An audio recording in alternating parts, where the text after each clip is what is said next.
Welcome to Business Innovators Radio, featuring industry influencers and trendsetters sharing proven strategies to help you build a better life right now. Well, hello and welcome to this episode of our program. This is Mike Saunders with Marketing Huddle, and today we have with us Caitlin Pyle, who is with Proofread Anywhere. Caitlin, welcome to the program. Thanks for having me, Mike. Excited to be here. And you know, what a apropos name to your business, because as we were talking pre-interview, you are in a really unique place. So tell us where you're calling in from and then how it applies to Anywhere. Yes.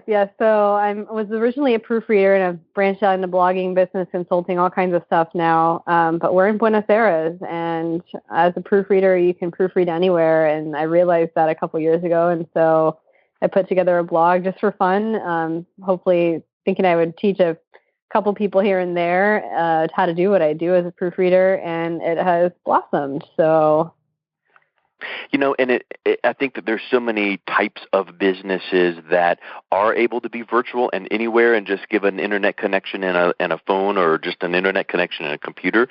And traditional businesses, brick and mortar, not so much, but so many types of businesses. I interviewed the CEO of a blog writing company today, and for writers, you know, they can write anywhere and submit it. Yourself, proofread. You can proofread anywhere and submit it. So what got you started in that specific line of work? So I was about to graduate college, and I thought maybe it's time to get a real job. And so at that time, I had no idea that you could work remotely. I thought that was just if you were, you know, working for a company that got to send you to travel or whatever, some kind of international ambassador, I don't know, some kind of pipe dream I thought it was at the time. And my first job before I graduated was with a court reporting office, and I started there as a receptionist and quickly moved up the ranks into marketing. But while I was there, I learned how to proofread the transcripts that our court reporters did for our agency. And I realized I had a real knack for it, and the office started calling me Eagle Eyes and all that, and people would send me their stuff before having it produced, and I had a few clients on the side, and it just kind of, you know, became a side gig for me there. But I had no idea that you could do it full-time for a full-time income, and I didn't even need the job I had. I could make more money just doing proofreading. So I ended up leaving that job in 2011, and it took me about a year still to realize that I could branch out from 2 clients and go to 20 clients and make a full-time income. But eventually I got there. Long story, but I eventually got there and did that full-time for about 2.5 years and topped out at about $47,000 a year as a part-time, mostly between 20 to 25, maybe 30 hours a week doing proofreading. And that's a lot of money for a lot of people. And so people, kind of my friends and close family members, took notice of that, and they wanted me to teach them. And one friend that I met in an expats group for Ecuador, when we first started to talk about moving abroad, she was the last person I trained for free, one-on-one. And she is still in Ecuador. She's making about $2,000 a month, which is a king's salary in Ecuador. It's a lot of money there. So she was really inspiring, seeing her success. And so I decided to make an ebook, and things snowballed from there. An ebook became a course, and that is now my full-time job, is running a blog called Proofread Anywhere and teaching students. And I've got a couple other things going on now as well, but it all started with Proofread Anywhere. Yeah, you know, it really is interesting how you see a recurring theme when you talk to a lot of entrepreneurs, and you are just like what I heard this morning, is you found a need in your own life, and you started trying to solve it. And then when you solved it and tested it and tried some things and tweaked and got a little bit better at it and a little bit better at it, then all of a sudden it's like, people start taking notice, and I wonder if I can turn that aspect of it. You know, you're proofreading, and then now you're teaching people how to proofread. So you're learning martial arts, and then you're teaching people about martial arts. So I think it's a really interesting cycle that way. What are you seeing from clients that you work with? How how fast can they get up and running? Because I would suspect that, you hear a guru that goes, you can make 20 grand a second doing XYZ. Well, that's true if you've spent 30 years of blood, sweat, and tears, developing that platform. But someone brand new to wanting to proofread for some extra income, what are some of the initial steps, and then how soon could they see some results? Well, the course that I put together is quite rigorous, and I make no secret of that. I tell people that you're going to spend at least 2 to 4 months, and even more if you are rusty. So maybe at one point you did proofreading, and then you got into another kind of job, and you just haven't used those skills, or you forgot your punctuation rules or whatever, and you might need some more time. But to get through the course material takes between 2 to 4 months, and then you've got to go build your client base. And if you don't know social media and setting up profiles and networking online, things like that, there is a learning curve to that. So, but the fastest I've seen somebody get a client after completing the course was like 20 minutes. She jokes about it, but it's true. She said, I just responded to an ad. I just got my certificate, and I responded to an ad, and I got the job 20 minutes later. I couldn't believe it, she said. But, wow. On average, most students take a few weeks, and some have taken a month or more. It just depends, and a lot of it's timing, because the people that need the work done, which are court reporters, their schedule fluctuates. And so it might be a slower time, like December tends to be pretty slow. Easter can be slow.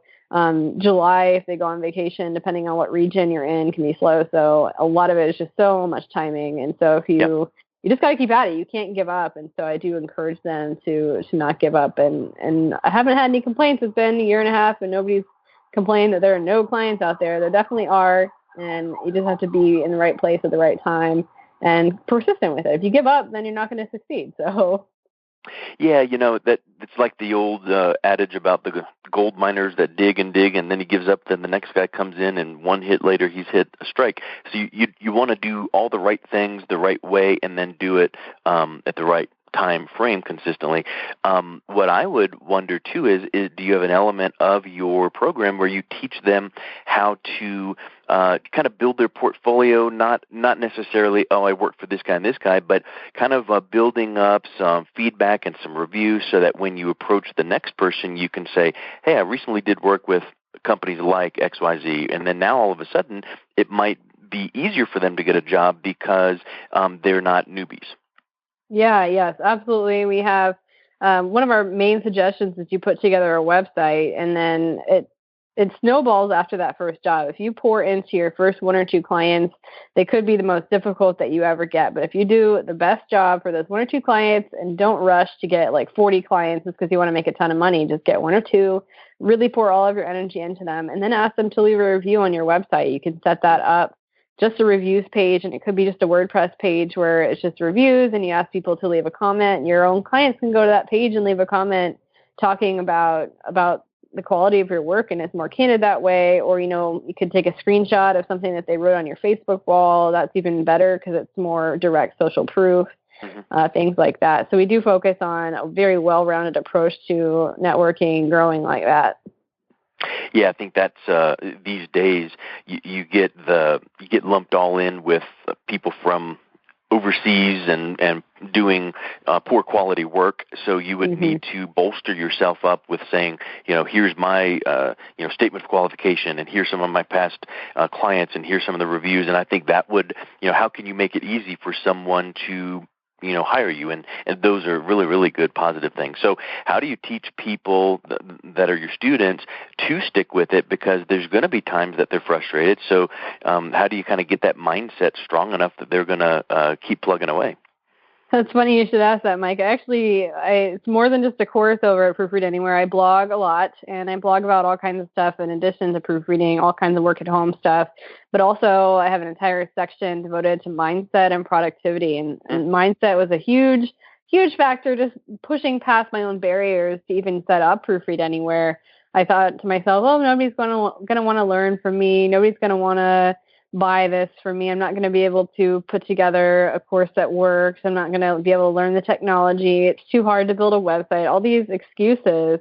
And we basically have developed a mantra and among my students and on the blog that we have like the 3 pillars of success. And if you can focus on those and keep your focus on them, whatever happens, then success is inevitable. 3 pillars are excellence. You got to be really good at what you do. And then optimism, you got to believe that you're good at what you do, and you got to believe in yourself. And then persistence. If you have excellence and optimism and you keep at it, you don't give up, then success is inevitable. And so keeping that in the forefront of your mind, that you're in largely 99% of success is based on your own actions. And so if you just give up that's a surefire way to fail. And so if people can just focus in on that, then it's a lot easier for them to keep going when it gets tough. And, recognizing your obstacles, knowing that they're going to hit you in the face, and seeing them for what they are allows people to move past them. So we try to keep that in the forefront of our minds. So it's not just about proofreading. It's about so much more.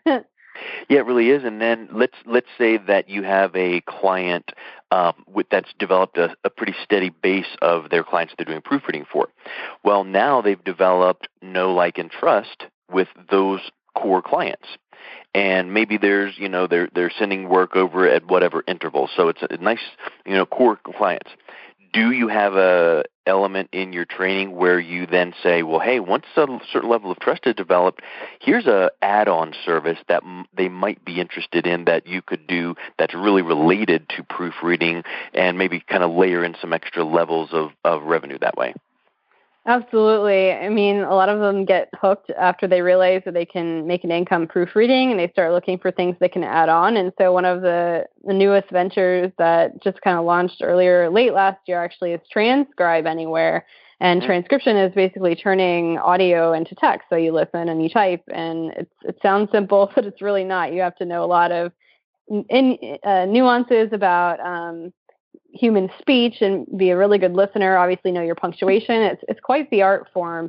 And so a lot of my students have added that service, and it's very smart of them to do so, because court reporters also are in need of transcriptionists. Sometimes they can't do all the work themselves. So and it's great that I've been able to be involved in the building of that and the marketing of that course as well, because they know they can trust. If I have my hand in it, then they know it's going to be a good course. So they're more motivated that they'll be able to add that on, especially once they've seen themselves succeed in one area of freelancing. It's kind of like they catch the bug.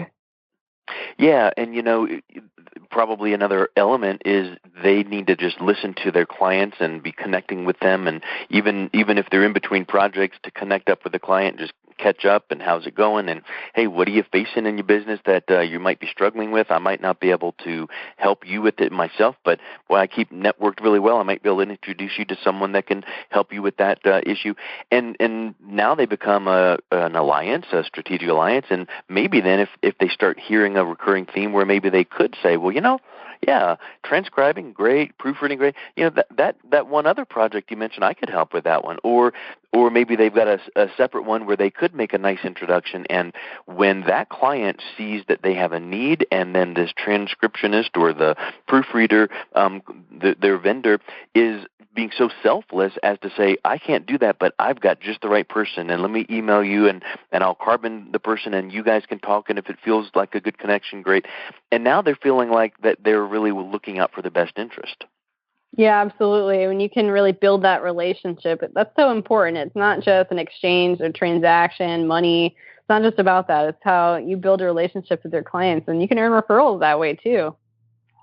Yeah, you got it. Hey, so what's one or two really big mistakes that you see your clients making when they're trying to build their business in proofreading? Oh man, that's a good one. So probably going for too much too fast. I did touch on that just slightly earlier, where they're so motivated by money, they have debt they want to pay off or whatever. I have to tell them, slow down, get one client. Don't try to get as many as you can, because then you get overwhelmed. You try to do it all, you make mistakes, and you lose those clients. And then the second thing would probably be if they recognize that, like, say they get a 90% on the exam or something instead of a 100%, they think, oh, great, I passed. I must be a great proofreader. And so they go out and they get clients without focusing in on what's that other 10%. Do I really want to be a 90% good proofreader? Because there's a 10% chance I'm going to, make an error, and that 10% could cost me the client. So I always say if you miss things, then technically you still pass, but it would be very unwise to go and see clients without focusing in on those weak spots and bringing them up to where your strengths are. I think that is huge, and I was talking to someone just earlier today that made the comment because we had a phone appointment, and I called in either right on time or 1 minute early, and he was commenting on that, and I said, isn't it absurd that when you do things that we would say is just in the course of doing good business, that people notice it? If you are a man of your word, a woman of your word, if you call on time, you do what you say, that many times sets you head and shoulders above the competition. But like you were mentioning, the precision and preciseness of proofreading, that 10%, guess what? You might go Yahoo, a 90 is good, but that client is going to focus on what? The 2 words, the 4 things, the punctuation, the whatever, and it doesn't matter if you got 96% of it right, they're going to focus on the negative, kind of like having a white suit and having 2 blotches of, grape jelly on it, but look, the whole suit looks really good, but look, it's right there, that's glaring. Exactly, that's exactly it. What about continuing education, kind of the concept of once you get certified or whatnot, isn't there an element, or do you provide or recommend an element where they should continue to sharpen their skills and maybe even each one of these, whatever, continue education or certificates or whatnot, maybe be able to be communicated back out to their current or past clients to go, hey, just checking in, just wanted to let you know I took this recertification and just keep my skills sharp, let me know. How does that look for you as well? Well, we don't have any official certifying body in proofreading yet, and that's kind of a project on my horizon for maybe next year or something, just because there's nothing out there yet, and why not me, So I might get my hand in there. But we do have a very active Facebook group for students, and they're encouraged to post all their questions in there, and so they'll get answers and learn new things that they see others posting. And it's kind of like there's a pop quiz every day. Somebody, like probably 10, 20 people will post like, hey, I'm seeing this in a transcript. How do I hyphenate this correctly? Or am I thinking about this too much and stuff like that? And so there's a lot of built-in continuing education just because once our people start working, then they can start posting questions in there. And even the students, students and graduates, and this our particular support face group and Facebook group, so they can learn, the students that are in the course can learn from real transcripts that graduates are working on with their real clients. And so it's also a good marketing opportunity for me because, there's students that are posting these real transcript pieces, and it's obvious that they've been able to get work. And so it's encouraging to the students that are still working on the course. They're like, wow, this is a real thing. I see people that are literally working. So they know, beyond a shadow of a doubt that if they work hard, that it will work for them. And is that a secret Facebook group or closed? It's a secret group because it's called PA Proofreaders, and we had people that like to proofread in Pennsylvania trying to join a lot, and it was awkward. Well, so, and the reason I asked that's really smart of you to do secret, because that keeps it really tight. But more importantly, those proofreader clients of yours, when they're posting in that group, then those posts are not being visible to their regular Facebook followers, because you wouldn't want to see all that kind of conversation going on and people going, oh man, they don't know how to hyphenate that word, and so keeping it secret is protecting the client, but also what a great I'm a member of a secret group for marketing, and boy, the nuggets of wisdom and truth and ideas that you get out of that are just so good when you feel comfortable of posting, how would you guys handle this, and then getting 4, 5, 6, 10 responses, and that's a really good feature that you have. Yeah, it's a safe place. So and they love it. It's a lot of people's favorite part of the whole course aspect. Well, good. It was great to get to know you. Let's wrap up with what's the best way for people to learn more about your program. Yeah, just head over to proofreadanywhere.com. We have a free 7-day intro course, but if you're not into proofreading, I like to talk anyway. So just send me an email through our contact page, and happy to touch base with you guys. Super. Well, thank you for your time, Caitlin. Thank you so much. Thanks for listening to Business Innovators Radio. To hear all episodes featuring leading industry influencers and trendsetters, visit us online at businessinnovatorsradio.com today.